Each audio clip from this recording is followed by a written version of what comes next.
Las protestas que se llevaron a cabo en Teherán, motivadas por la caída de la moneda el 8 de enero, han dejado hasta hoy cerca de 30.000 muertos, los cuales se habrían producido en las primeras 48 horas.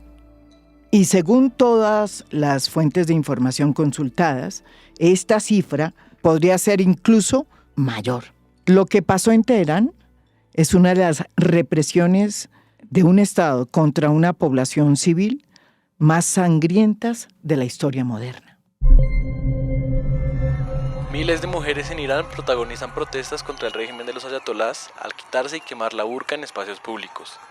El gesto desafía las leyes religiosas y denuncia la represión estatal y la falta de libertades.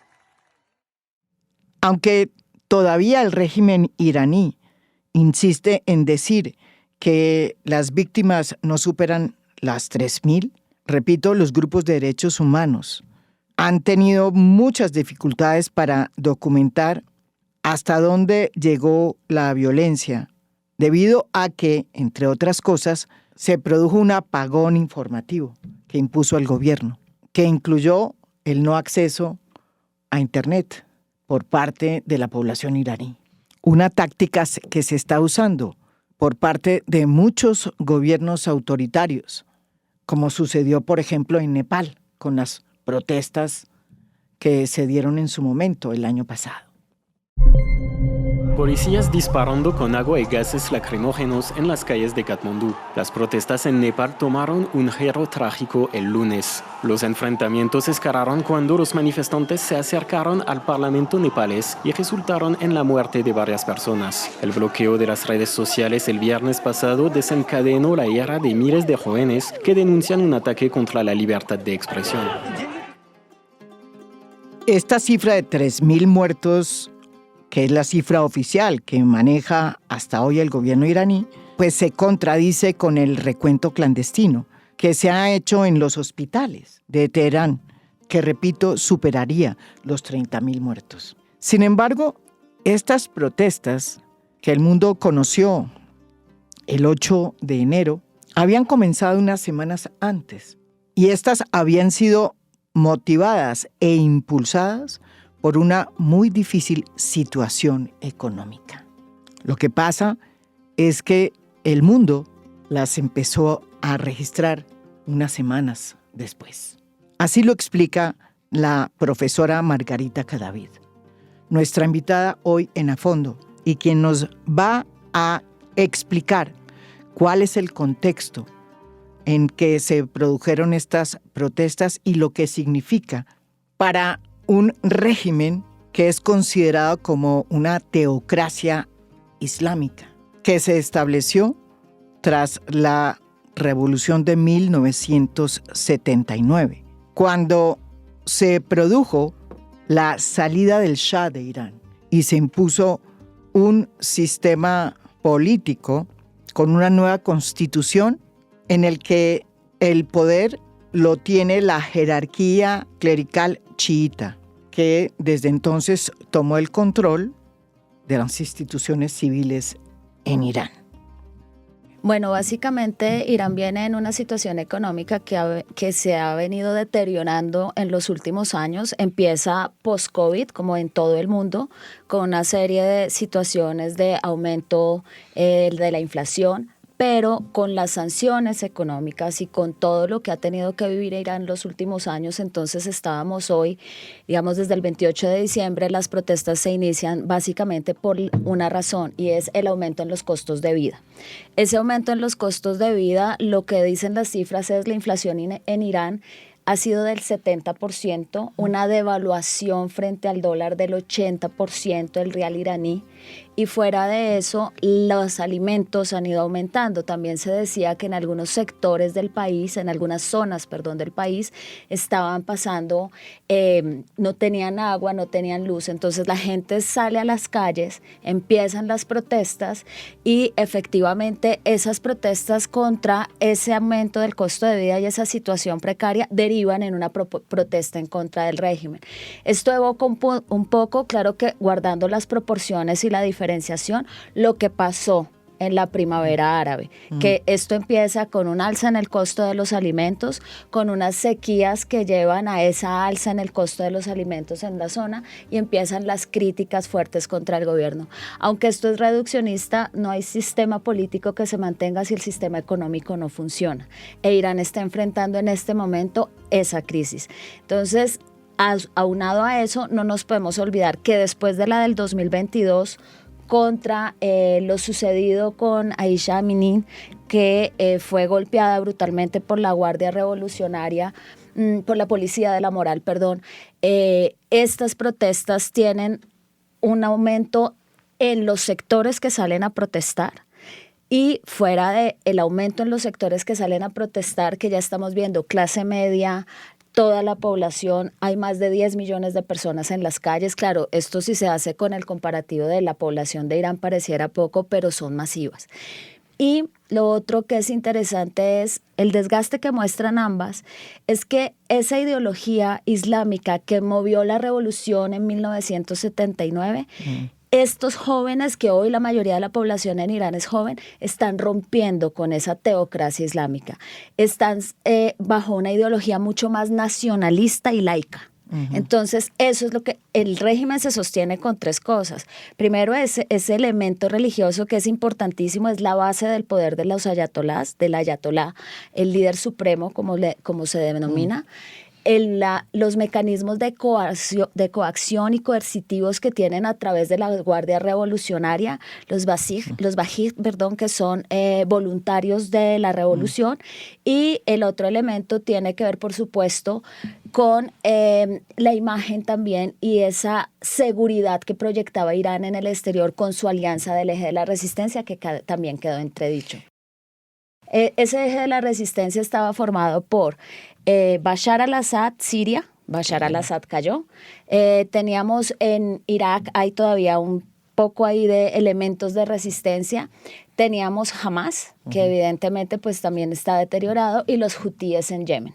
Entonces, ese famoso Eje de la Resistencia que nace frente al denominado Eje del Mal, que generó Estados Unidos en su discurso, George W. Bush, de que estaba Irán. Entonces ellos dicen el eje del mal, nosotros creamos el eje de la resistencia, pues ya muestra que hay un debilitamiento. Y a eso hay que sumarle que en el 2025 hubo unos ataques en junio de Estados Unidos a unas centrales nucleares. Entonces también hay una percepción de que el régimen ya no tiene las mismas capacidades en materia de proteger y mantener la seguridad. En septiembre del 2022, Mahsa Amini, una joven de la minoría kurda en Irán, que es una minoría que ha estado oprimida por el régimen clerical chiita que se ha impuesto en Irán desde 1979, estaba visitando Teherán con su hermano. Y en ese momento fue interceptada y arrestada por la Policía de la Moral, que habitualmente detiene de manera arbitraria a las mujeres que no cumplen las leyes impuestas por los ayatolas, entre las cuales está el uso obligatorio del velo. La versión de la Policía de la Moral la tenemos hoy en ICE, que es una policía que está deteniendo de manera arbitraria a las personas por su color o por su acento, y que está matando a ciudadanos indefensos, como sucedió con Alex Preti y René Wood. René Wood muere tras un tiroteo por parte de los agentes del ICE el 7 de enero. Alex Preti queda tendido en el suelo tras recibir disparos por parte de estos agentes. Niños entre 2 y 5 años han sido detenidos por los federales. Minneapolis ha sido un punto de disputa por la fuerte ofensiva migratoria del presidente Donald Trump. Testigos presenciales vieron cómo la Policía de la Moral en Teherán introdujo a la fuerza en una furgoneta a Mahsa Amini. Allá fue golpeada y se la llevó al centro de detención de Bozara, en Teherán. Allí a Mahsa Amini y a su hermano les dijeron que los iban a trasladar a Bozara porque era el sitio destinado para las personas que infringían el estricto código indumentario islámico vigente en el país. Al hermano también lo golpearon cuando protestó, según el informe de Amnistía Internacional. Horas después de su detención, aparecieron informes de que la policía de la moral la había sometido a tortura y otros malos tratos en el interior del furgón policial y que dentro de esos malos tratos se le habían propinado unos golpes en la cabeza. Masha Amini entró en coma y fue trasladada en ambulancia al hospital Kasra de Teherán. Murió en ese hospital bajo custodia 3 días después, el 16 de septiembre del 2022. Tenía tan solo 22 años. Su muerte produjo una de las protestas más impresionantes que hasta ese momento se hayan visto en Teherán desde 1979, que fue el comienzo del régimen de los ayatolás. Sin embargo, las protestas terminaron siendo acallados porque muchos de los que salieron a la calle a protestar por el asesinato de Masha Amini fueron ejecutados. Sin embargo, como bien lo dice aquí la profesora Margarita Cadavid, en las protestas que se dieron en enero, la imagen y la memoria de Masha Amini seguía perfectamente vigente en las miles de mujeres que salieron a quitarse los velos en la calle. Exactamente, yo creo que al final no es que se juntara todo, sino que hay un detonante que logra canalizar todas estas precondiciones que ya se venían dando, o sea, el agotamiento de lo que veníamos diciendo del régimen islámico, de esa ideología, aunque es una religión, pero la vuelven ideología política, sí. Pues las mujeres, siempre se ha dicho que el cuerpo de la mujer en Irán, sobre todo en Irán, es un cuerpo político, a través de las prohibiciones o los derechos que se le otorgan a la mujer se muestra mayor o menor moderación de un régimen, lo cual no necesariamente es así, pero siempre han sido las que representan esa fuerza. Entonces, ver a estas mujeres jóvenes quemando el velo en contradicción a lo que sucedía en 1979, que eran las mujeres con el velo, luchando por sacar al Shah de Irán. Entonces, eso nos muestra el contraste. Ahora, la caída del régimen no es inminente, pero este sí es el principio de un momento donde vamos a empezar a ver un resquebrajamiento, sobre todo en las élites del poder en Irán. Eso va a empezar a generar que a partir de este punto de inflexión, a mediano plazo, sí el régimen va a caer. Reza Pahlavi es el hijo exiliado del último Shah de Irán, que ha estado muy activo en esta protesta. Incluso él mismo ha llamado a que la gente salga a la calle.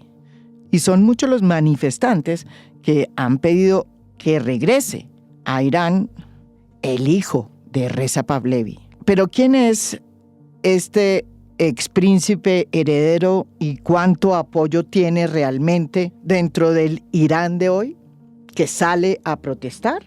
Aquí la profesora Margarita Cadavid sostiene que a pesar de que este príncipe heredero ha sido preparado desde su nacimiento para heredar el trono del pavo real de Irán, las posibilidades de que él pueda desempeñar nuevamente un papel en la configuración del futuro de su país a los 65 años que tiene, no son muchas. Porque para la profesora Cadavid, si es que hay un cambio de régimen en Irán en el corto plazo, lo que va a ocurrir no es una vuelta al pasado, sino que se va a abrir una ventana para una dictadura militar. Digamos que cuando suceden estos movimientos, cuando hay estas protestas masivas y cuando empiezan a avanzar y empiezan a darse como visos de que pueden llegar a ser exitosa, sí, hay gente que se cuelga de eso. Entonces, nosotros lo vimos, por ejemplo, en Egipto, en la revolución, en la primavera árabe, pues, la hermandad musulmana nunca estuvo en la Plaza Tahrir, estuvieron ahí los jóvenes. Y cuando ya la cosa funcionó, se colgaron de la revolución y terminan terminan siendo los que salen victoriosos Pero ya no. No, claro, eso tuvo un efecto, una reversión. A lo que me refiero es, hay gente que se cuelga de la protesta. El Shah de Irán tiene una imagen, y cuando hablamos del Shah, hablamos de Mohammad Reza Pahlavi, no de su padre Reza Khan Pahlavi, que de hecho Estados Unidos es el que en el 45, antes en el 42 más o menos, en medio de la Segunda Guerra Mundial, saca a Reza Khan Pahlavi y pone a su hijo, que va a durar hasta 1979. ¿Por qué digo que hay una imagen sobrevalorada en Occidente, pero esa no es la imagen que tiene la gente en Irán del Shah? Porque hay que recordar que, por un lado, la policía secreta que él creó, la SAVAK, se encargó de reprimir, de torturar y de acabar con la oposición política en Irán, sobre todo después del golpe de Estado que dio Mossadegh. Y hay que recordar que la CIA colaboró, y eso lo sacó Madeleine Albright de los archivos, cuando desclasificaron esos archivos, y dijo, sí, nosotros contribuimos con la caída de Mossadegh, que había llegado al poder y había nacionalizado la industria de petróleo, etcétera, etcétera. Eso contradecía los intereses económicos que había.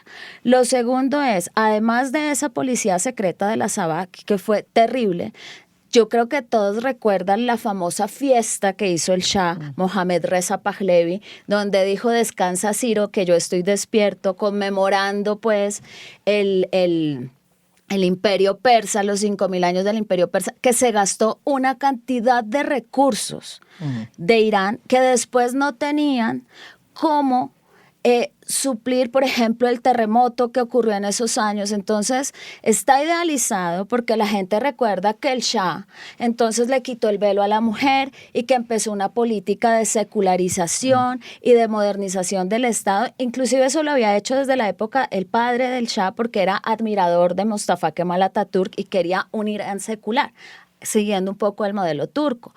Pero esto en Irán tuvo otras implicaciones. Por ejemplo, usted le puede quitar el velo a la mujer y abrir la educación para la mujer hasta el nivel universitario, pero muchos padres no dejaban ir a sus hijas a la universidad o al colegio si no usaban el velo. Entonces, esas contradicciones y la represión del Partido Comunista Tudeh también fue terrible. Y de hecho hubo un atentado en contra del Shah que fue lo que le sirvió a él para empezar a reforzar todas esas purgas, la cantidad de presos políticos, las críticas porque la hermana del Shah era la representante ante Naciones Unidas de Derechos Humanos y las violaciones de derechos humanos eran terribles.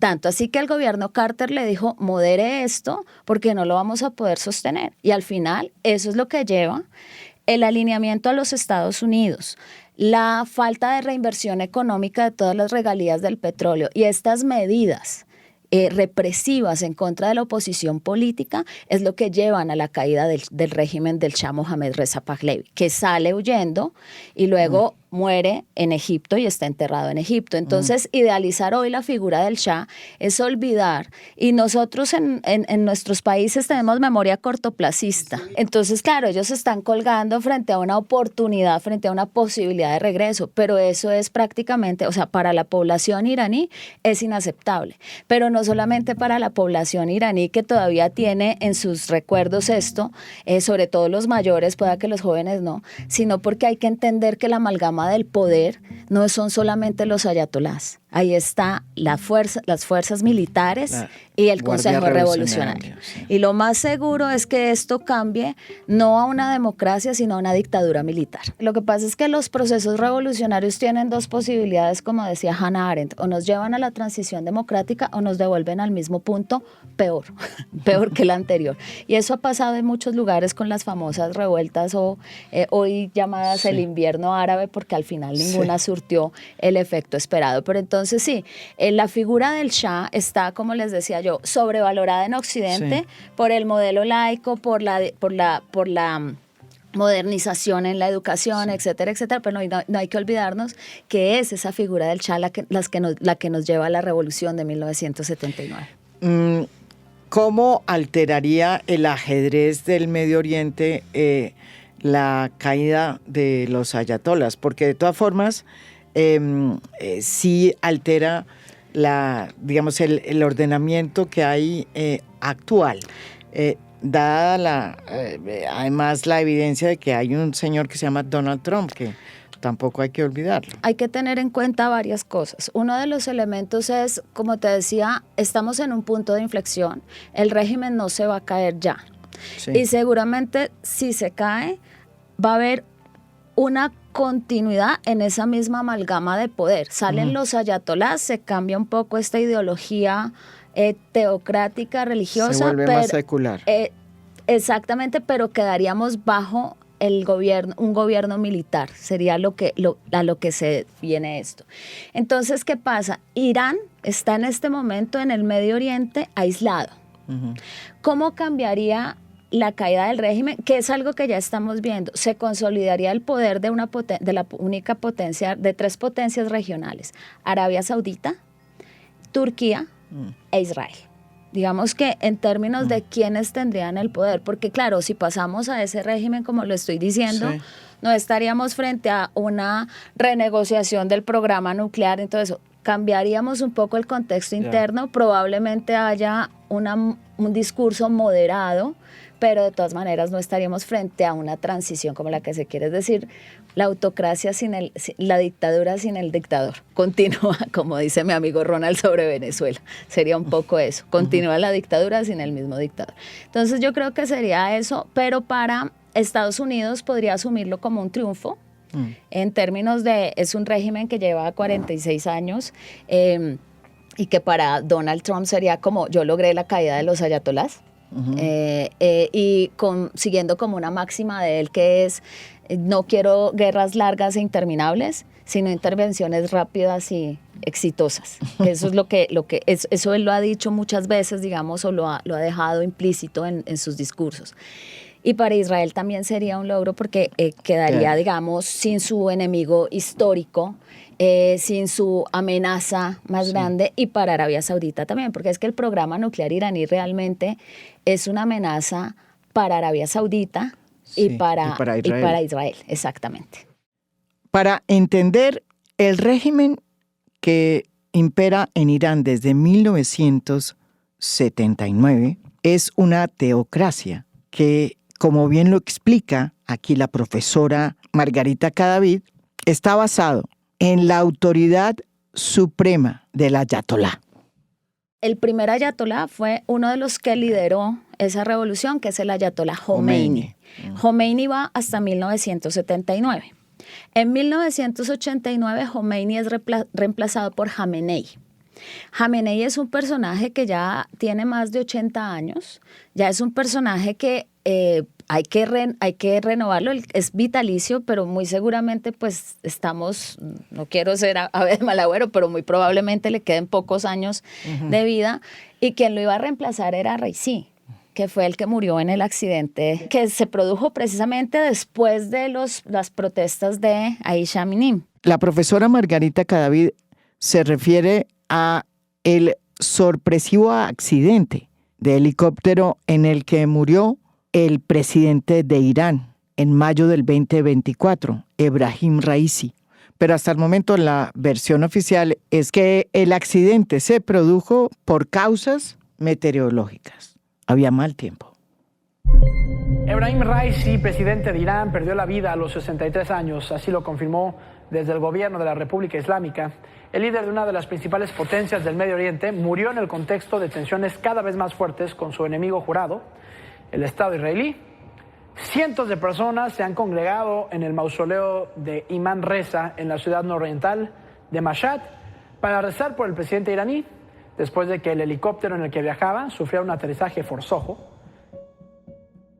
A pesar de que en Irán hay un presidente, la figura del presidente, el verdadero jefe de Estado es el ayatolá, como bien lo explica la profesora Margarita Cadavid. El ayatolá es el jefe de Estado. El ayatolá es el jefe de las Fuerzas Armadas. El ayatolá es la autoridad máxima dentro de Irán, a pesar de que hay un presidente. El presidente vela por la Constitución, pero todas las leyes y todo tiene que estar aunado y que no contradiga y no vaya contra los preceptos que están en el Corán. ¿Sí? Entonces, cuando el ayatolá muere, son 88 clérigos que son electos por provincias. Ellos eligen un nuevo ayatolá para el cargo vitalicio, pero esa figura, ese poder del ayatolá se apoya en la Guardia Revolucionaria y en las Fuerzas Armadas. Por eso el poder en Irán depende de la coexistencia de estos tres sectores. Lo que puede generar esto para que sea el punto de inflexión, para que veamos un régimen debilitado y veamos una posible caída más adelante, no ahora, yo insisto, aunque como está el mundo puede pasar ya, pero ¿por qué no? Porque el régimen tiene la capacidad de resistir a estas manifestaciones, pero tiene esa capacidad, entre tanto, estén todos unidos. Pero esto va a empezar a generar divisiones en las élites sobre cómo puede dirigirse Irán. Y fuera de eso, con un contexto internacional muy diferente que tiene que ver con la caída precisamente de Maduro. Entonces, ¿por qué? Básicamente por dos razones. Porque, claro, aquí lo que estamos viendo es, puede darse una intervención internacional para que saquen a Jamenei. Esa es como la lectura que hace la mayoría de la gente. Hay que tener en cuenta tres cosas. La primera, yo les decía que la ideología que está moviendo hoy Irán es nacionalista. La gente no quiere que Estados Unidos intervenga, ¿sí? El presidente Trump ha sido claro, ya ha apoyado las manifestaciones y ha dicho que si la represión sigue va a tener consecuencias. Entonces, la gama de posibilidades de la intervención de Estados Unidos va desde una intervención militar terrestre hasta bombardeos de objetivos estratégicos del régimen.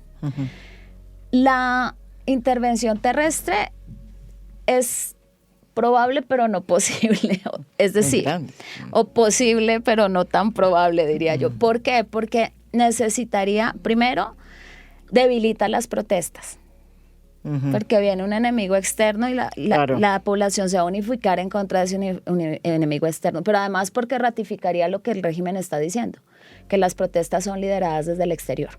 Por eso también el tema de que el hijo del Shah reclame alguna participación en esto es contraproducente, porque le quita a la gente que está saliendo a las calles porque están cansados, agotados del régimen. Eso por un lado. Por otro lado, Estados Unidos en este momento no tiene la capacidad de desplegar la cantidad de soldados necesarias para una intervención en Irán. Es que Irán es otro contexto. Sí. Estamos hablando de un ejército amplísimo. Claro, es grandísimo. Y eso sería muy impopular también entre la población estadounidense. Y acuérdense que las posiciones de Vance y de Marco Rubio son bien diferentes, ¿no? Ahí Marco Rubio es más dado, digamos, a una cosa que sea como objetivos estratégicos.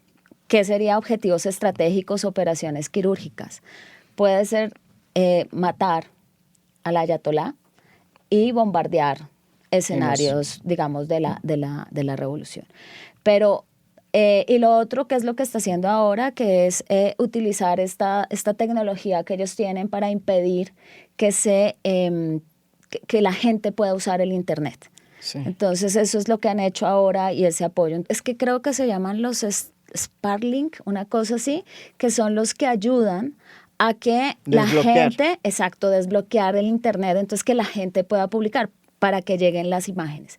Entonces yo creo que esas acciones desde fuera contribuyen más a lo que está sucediendo internamente que una intervención directa de los Estados Unidos. Yo creo que una intervención directa sería lo más contraproducente para lo que está sucediendo en Irán en este momento.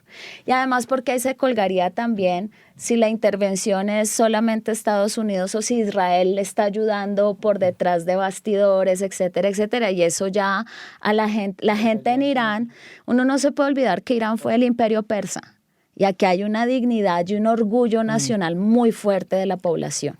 Entonces, no es una población cipaya que se vaya a vender a los intereses de los Estados Unidos. Y eso lo han dejado claro muchos de los protestantes. Dicen, no queremos una intervención directa de los Estados Unidos aquí.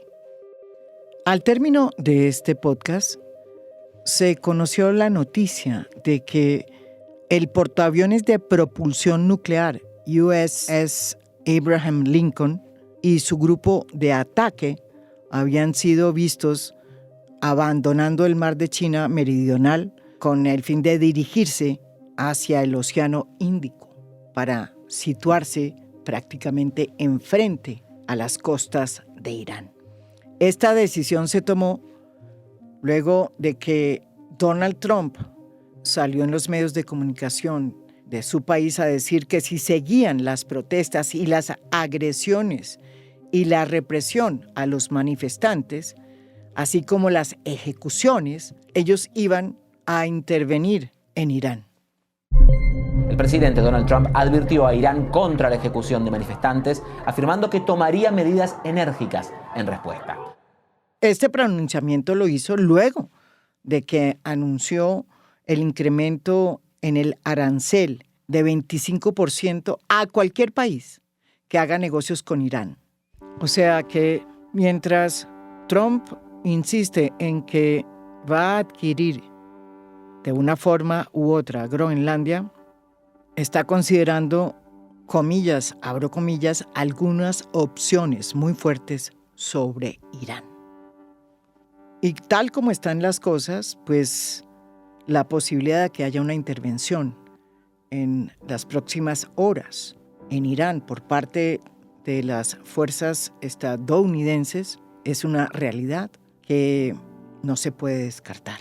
Y el hecho de que el líder supremo de Irán, el ayatolá Ali Khamenei, haya sido trasladado a un búnker subterráneo fortificado en una red de túneles en Teherán, pues revela la creciente probabilidad de que se produzca próximamente un ataque estadounidense. Hay que recordar que el 22 de junio del 2025, Estados Unidos, al mando de Donald Trump, ejecutó la Operación Martillo de Medianoche, con la que bombardeó 3 instalaciones nucleares en Irán. El objetivo de ese bombardeo, según lo planteó en su momento el propio Donald Trump, era retrasar el programa nuclear iraní. Estados Unidos asegura que devastó el programa nuclear iraní en una operación determinante conocida como Martillo de Medianoche. A la medianoche del sábado, hora de Washington, bombarderos B-2 salieron de la base aérea Whiteman en Missouri, atravesaron el Atlántico y tras un vuelo de 18 horas con una flotilla para recargar combustible, a las 6 de la tarde ya estaban sobre suelo iraní. Aunque más de 125 aeronaves participaron, unos viajaron al oeste como señuelo. Solo 7 B-2, apoyados por aviones de combate y un submarino, se dirigieron a 3 instalaciones nucleares: Natanz, Isfahan y Fordo. Los efectos de una posible intervención en Irán desatarían nuevos escenarios aún más complejos y difíciles. Ninguno de ellos lleva a restablecer los derechos de los manifestantes que han salido a las calles a pedir libertad. Porque como dice Margarita Cadavid, lo más probable es que en medio de ese caos se le abra el camino al poder militar en Irán.